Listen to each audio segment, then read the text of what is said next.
Tai iš esmės, mano vardas yra Augustas, aš esu iš asociacijos Incorpore, bet taip pat esu lygių galimybių plėtros centre dirbu, taip pat savanoriauju jaunimo linijoje. Tiek prie linijos, tiek vedu mokymus tenais ir kadangi ten pažiūrėjau tas blokas sudėliotas taip, kad ten liktai apie patyčias pačias ir taip pat pridėta metodai, tai man atrodo labiausiai tinkantis metodų dalis, tai mano metodas yra informacija. Tai toks stebuklingas metodas, per kurį aš pabandysiu perbėgti truputį, ką mes darom ir galbūt kils idėjos, ką galima iš to daryti taip pat. Tai pridėliau čia kvadratėlį, kurie labiau iškrypia negu kiti. Tai pabandysiu susijęti visus šitos kvadratėlius kartu ir tokią kompoziciją padaryti, ar ne? Tai pradedant nuo pat pradžių, tai apie asociaciją Incorpore, iš kurios aš esu, tai trumpai tariant yra tai yra, mes pozicionuojam save kaip socialinė, kaip erdvė aktyvizmui, tačiau aktyvizmas mums yra šiek tiek daugiau negu tiesiog lygių teisų siekės, kaip po toks, kuris manom, kad yra labai svarbus. Tačiau tos nišos, kurias bandom užpildyti savo veiklą ir kurias matome iš esmės, tai yra LGBT kultūra, emocinė savijauta ir savitarpio supratimas. Taigi nesiekėme būti bendruomenės balsu visų, nes manom, kad ta bendruomenė yra per daug plati, kad mes kažkaip galėtumėm ją įgarsinti. Tačiau bandom sudaryti tokias erdves, kurioje bendruomenė galėtų kalbėti ir susikalbėti. Tiek tarpusavį, tiek su visuomenė. Ir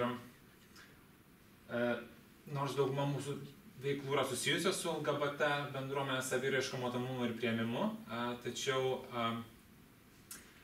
mums labai yra svarbu, kad tai nebūtų atsieta nuo bendro žmogaus teisų ir ekologinio konteksto, nes čia gal trumpai paminant, kad asociacija Incorpore įsikūrė 2004 metais ir pačioje pradžioje jinai veikia kaip daugiausia, tokia kaip ir vizitinė kortelė organizacijos buvo bendraamžių švietimas. Tai tos temos, apie kurias mes visai nemažai šiandien kalbėjome, tai bendraamžių švietimas, ta prasme, žmogaus teisų ugdymas ir lytinis švietimas, kurio taip trūksta ir kurio taip trūksta mokyklose. Tai 2004 metais buvo jau iniciatyvos, kurios visai buvo sėkmingos ir kurios buvo taikomos mokyklose, tai tie dalykai nėra nauji visai ir jie yra išbandyti. Ir tiek ką čia Vilma paminėjo prieš tai ir ką daugelis iš mūsų kalbėjo, tai iš tikrųjų galima, tų sėkmingų istorijų yra ir jas visai galima taikyti. Tai klausantis Mindaugo pranešimo pačioj pradžioj ir pačios pirmos sesijos apskritai tokia, nežinau, man sukėlė labai didelę įtampą. Iš esmės pirma pati sesija, aš kažkaip galvoju, iš tikrųjų tai visai neaišku, kur mes judame su švietimu ir su lytiniu ugdymu, nes atrodo, kad kažkaip tai labai neprognozuojama. Atrodo, kad vienas dalykas labai neaišku, kaip surasti tos grupės ir kaip jas patekti kartais, ar ne. Taip pat neaišku, koks rezultatas bus, nes mes turėjom tokių pavyzdžių, kaip pavyzdžiui, grupė darbos padaro vienokį produktą, o paskui jis išeina visai kitoks iš ministerijos, visai pakeistas. Labai dažnai su bažnyčios hierarchų įsikišimu paskutinėse stadijose, kai jau yra po darbo grupės. Tai ta praktika, kai darbo grupės iš esmės nuomonė nėra pati paskutinė ir pati svarbiausia, jinai gana populiari Lietuvoje, tai linkiu, kad taip galiausiai nebūtų ir kad darbo grupė iš tikrųjų tie skirtingi balsai atsispindėtų šituo atveju, bet šiaip nerimo kelia, nes aš ten pačiau gale norėjau dar pacituoti ir iš dabartinio 12 metais parengto tą metodikos, kur galbūt daug kas yra girdėję apie tai, tą rengimo šeimai metodiką, kuri yra taikoma šiuo metu, kuri patvirtinta 20 metais, bet yra taip pat metodinės priemonės, kurios kabo Švietimo ir mokslo ministerijos puslapyje, taip pat ugdymo plėtros centro puslapiuose, kurios yra, švelniai tariant, taip diskriminuojančios homoseksualius žmonės. Nors ir sakome, nors buvo čia visai garsinta, kad kertinė širdis to viso ugdymo yra tolerancija ir supratimas, bet ten yra tokie dalykai kaip, kad reikia išlaukti, tai yra nukrypimas nuo normos iš esmės, kad tai praeis, kad reikia iš esmės susikoncentruoti ir išbūti tą laikotarpį, kad cituojamos tam tikros kvestionuotinos istorijos, kaip žmogus pagijo nuo homoseksualumo, taip pat kalbama apie tokį, kaip kalbėjo apie dvasinę sveikatą, ar ne, tai iš tos dvasinės sveikatos, nekalbama apie psichinę sveikatą, bet kalbama apie dvasinę sveikatą kažkodėl tai.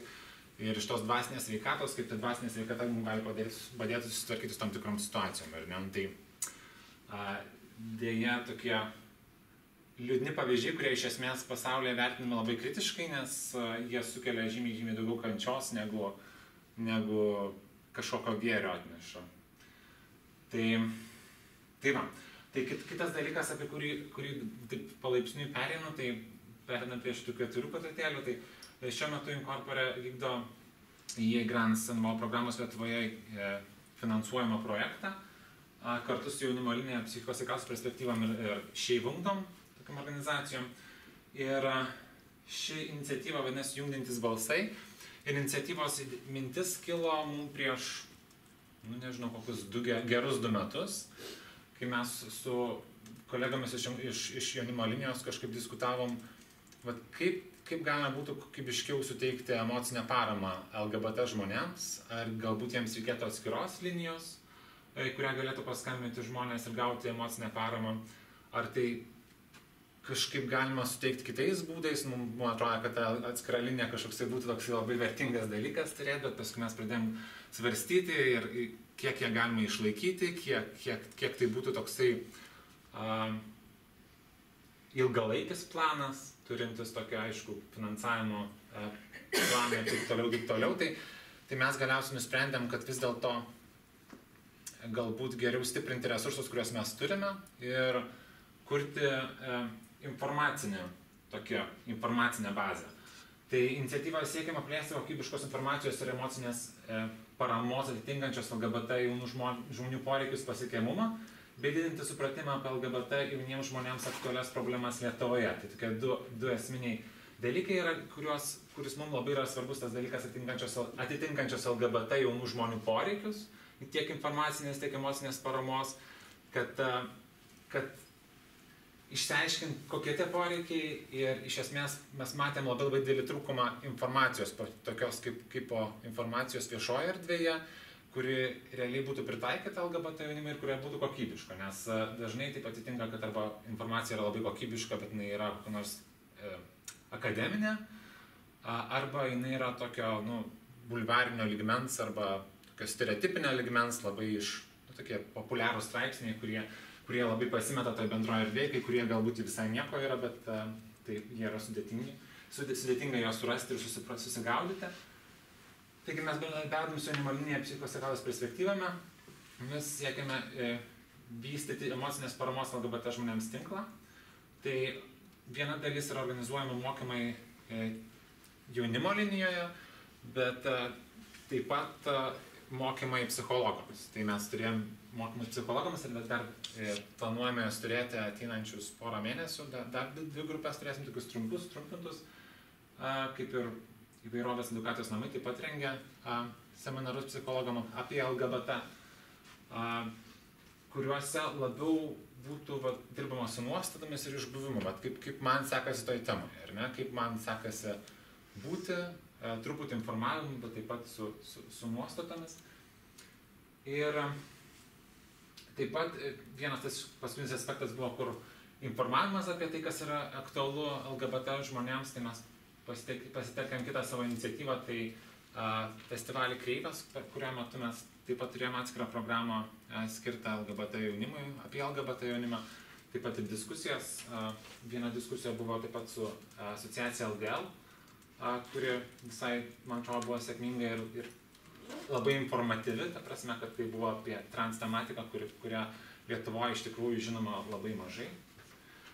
Ir vienas iš to informacinių šaltinių, kaip ir sakiau, tas identifikavus, kad iš esmės trūksta tos informacijos, mes turėjom grupės, fokus pačioje pradžioje, tai fokus grupės, tai tos informacijos mes kategorijų yra galybė, nes kai mes pradėjome aiškintis, kas būtų aktualu, tai pasirodė, kad aktualu yra viskas praktiškai, bet ir kas yra šiek tiek mažiau aktualu, kai kas mums buvo truputį ir tokių surprizų, galėsim paskui pakalbėti apie tai, kas buvo visai svarbu, bet taip gimė išgirsti portalo mintis ir iniciatyva. Tai mintis anksčiau buvo, iniciatyva gimė, tai iniciatyvą pradėjom vystyti maždaug pradžioj šių metų. Ir aš galiu sakyti, kad jinai vis dar tokia labai pradiniai fazėj. Tai yra toks portalas, kuris yra pritaikytas naudojimui tiek kompiuteriu, tiek mobiliam telefone ir jisai adaptuojasi ir toks labai naudotojui draugiškas. Tai portalas LGBT jaunimui, jo supatiems žmonėms ir emocinės paramos teikėjams. Ir ką prieš tai Vilma paminėjo, kas yra labai svarbu, kad mes, kai kalbam apie LGBT žmonės, mes dažnai pametam visas kitas patirtis, kurios yra susijusios su LGBT žmonėmis. Tai nėra tik patys LGBT žmonės, bet tačiau mes pametam tos visus segmentus LGBT žmonių draugus, mokytojus, tėvus, visus tuos, kurie taip pat turi tam tikrą patirties aspektą. Pavyzdžiui, jeigu aš girdžiu, būdamas LGBT žmogaus, turėdamas LGBT draugą, aš girdžiu patyčias aplinkoje apie LGBT, kurios yra susijusios su LGBT, tai jos gali taip pat mane veikti, arba gali mane užgaulioti dėl to, kad aš turiu draugą, arba dėl to, kad aš nepritariu patyčioms, ar ne? Tai tokių daug faktorių yra. Taip pat, pavyzdžiui, mokytojai gali būti nepriimami kolektyve, kai jie pasisako, kad homofobija yra netoleruotina mokykloje, ar ne? Dėl to, pavyzdžiui, kartais mokytojai tyli, dėl to, kad jie bijo patirti atstumimą iš kolektyvo, arba būti outsideriai taip pat.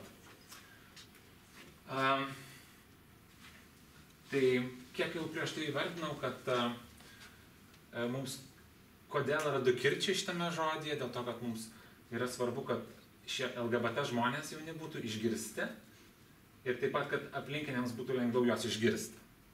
Tai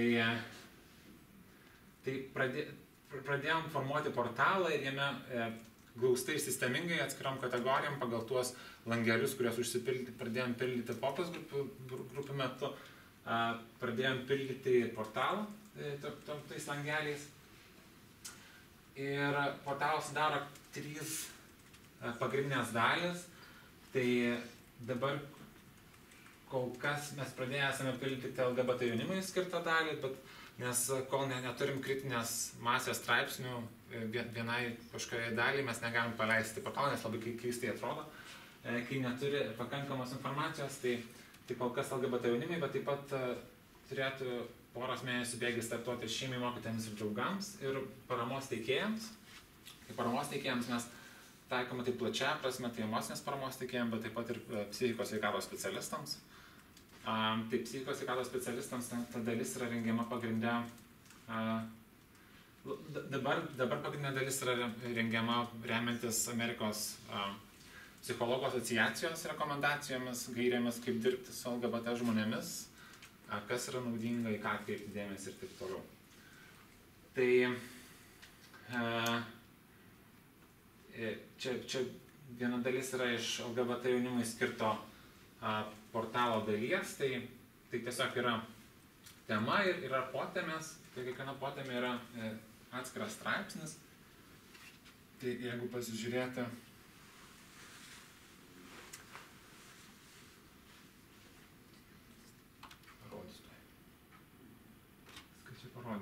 tai jeigu pažiūrėti taip straipsnį pasižiūrėjus, tai yra tos straipsnio yra galimybės labai skirtingos, tai yra tiek vizualai, tiek tekstai.